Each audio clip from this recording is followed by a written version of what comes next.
문재인 전 대통령이 잊혀진 삶을 살겠다고 했는데 정말 잊혀지지 않는 사람으로 지금 늘 언론에 거론이 되고 있어요. 그래갖고 뭐 틈이 날 때마다 얼마 전에도 조국에 대해서 그 안타까운 심정을 표명을 했습니다만은 아무튼 최근에 또 이렇게 얘기가 되고 있는 것은 문 전 대통령이 책방을 하나 낸다고 그랬잖아요. 북카페. 그게 9억짜리라고 그러네요. 9억짜리. 책방을. 제가 이게 워낙 제가 좀 이게 병이 있는 게요. 이게 활자 중독인지 제가 이제 뭐든지 이게 뭐 시간 조금 나면 읽어야 돼요. 그래서 이게 눈도 지금 상당히. 서 변호사도 아주 그냥 책 너무 많이 읽는 것 같아요. 제가 이게 중독이에요, 중독. 문재인이가 추천한 책 다 봤잖아요. 예. 그리고 이게 조국이가 쓴 책 있잖아요. 예. 이번에 법고전 산책. 예. 그게 이제 법학자 15명이 쭉 책을 소개한 건데, 뭐 읽어보면 이게 내용 자체는 뭐 다 맞는데, 이제는 읽을 때마다 감동이 없어요. 옛날에 이게 조국이 모르고 읽을 때 뭐 조국이 뒤에도 있잖아요. 대한민국의 고한다부터 조국 책을 제가 다 봤는데, 예. 옛날에는 이게 좀 배울 게 있더니, 요즘 이게 읽을 때마다 이게 본인의 행동과 글이 오버랩 되잖아. 예. 야, 이런 위선적인 놈이 이런 책을 썼구나. 이게 막 읽을 때마다 욕하면서 읽는 거야. 야, 네가 이 구절을 쓰라고 이렇게 진짜 이게 조국이 있잖아요. 와, 진짜 사람들이 그 철판 두께는 연구 대상입니다. 근데 이런 말 있잖아요. 우리 청출어람이라고. 예. 근데 그 딸은 더 하더만. 그러니까 그 조민이라고 있잖아. 또또또다. 와, 딸은 이게 아버지가 실형 넣은 날 인터뷰해가지고 진짜 이게 와, 부전자전이라고 하기는 좀 이게 더 뛰어나니까 청출어람이 맞지 않나. 예. 이런데 생각이 드는데 이 문재인이 추천 책도요. 전부 이게 자기한테 불리할 때마다 괴매하게 그걸 추천합니다. 그러니까 지금 책을 통해서 장기주의부터 정치적 메시지를 지금 내고 있다니까요. 책을 통해서. 그러니까요. 주로 이제 뭐 좌파들 뭐 이런 책들 많이 추천하죠. 예. 추천한 책이. 예. 그러다 보니까 이제 아마 이번에는 또 조국이 책을 추천했더라고. 그 아까 벚꽃은 산책. 예. 그것도 이게 조국이한테 이제 뭐 마음에 빚이 있다 하더니 그 빚을 갚으려고 했는지. 고난 속에서 뭐 핀 꽃이라든가 뭐 고통 속에서 핀 꽃이고 뭐 역량이 입증이 됐다든가 뭐 이렇게 하면서 아주 그냥 극찬을 했다구만요. 그러니까 조국이 그 재판 그 잘못됐다. 이렇게 훌륭한 저술가고 학자고 양심가다 뭐 그런 뜻 아니겠습니까? 근데 이거 솔직히 평가하면 옛날의 책보다 훨씬 못해요. 그럼 왜 그러냐면 이게 마음이 편해야 책도 차분하게 잘 쓰는데 그렇죠. 이미 본인이 마음이 불안하고 이러니까 이게 책 내용도 옛날 것도 잘 썼다는 뜻은 아닙니다. 예. 옛날 것보다 이게 못하고 제가 보기에는 저는 좌파 중에서는 그나마 유홍준 있잖아요. 예. 나의 문화유산 답사기. 예, 그 책이 이게 좀 좋고 그 다음이 차라리 유시민 이거고 그 조국이나 김어준이는 한참 아래죠. 거기에 비하면. 근데 이 문재인이가 지금은 이제 그 수사를 요즘 이게 좀 뜸하잖아. 그래도 이게 그 90명이 하고 있는 건 맞아요. 아니, 그리고 또 동계 조작 그 건에 대해서는 지금 또 아주 강도 높게 수사를 하고 있잖아요. 아니, 감사원에서 감찰을 하고 그게 또 수사로 넘어갈 가능성이 있잖아요.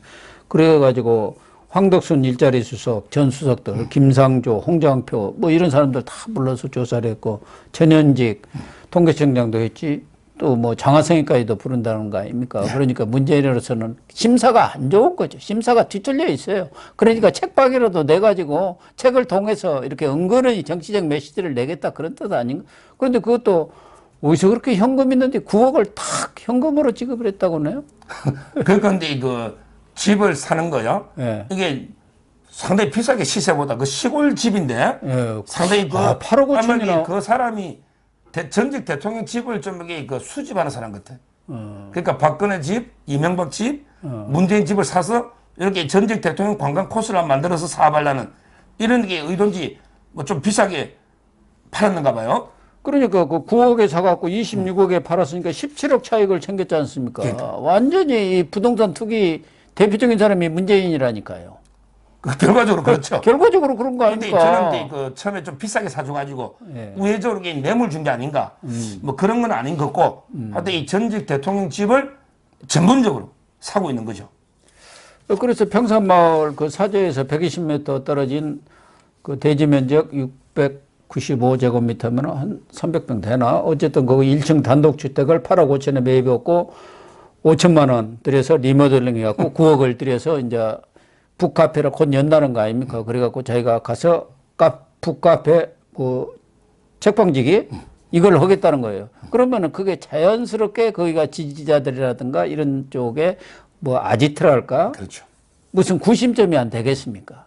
그러면서 거기서 이제 양산에서 잊혀진 삶이 아니라 나를 좀 잊지 말아주세요. 계속 이러는 거 아니에요. 그래서 요 근래 나오는 게 아니 이재명이도 날아가고 그러면 마땅한 사람 없으면 문재인이가 전에 퇴임 때 했던 것처럼 농담으로 얘기했지만 재출마하는 거 아닌가 그런 얘기까지 나오는 거 아닙니까?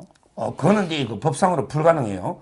지금 이게 그 법률 해석이 연임하고 중임하고요. 이 용어가 틀린 겁니다. 네. 예를 들어 이제 2번 연임을 못한다.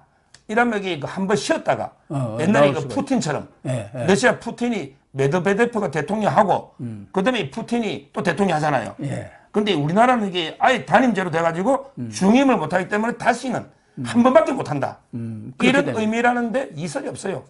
학자들은. 따라서 저는 이제 그 대통령은 못하는데 뭐 모르지. 의원 내각제나 되면 개헌되면 또 모르죠.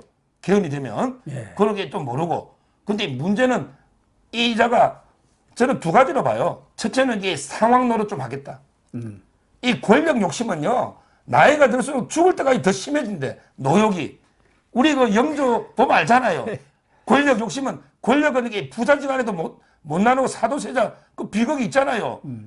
영조가.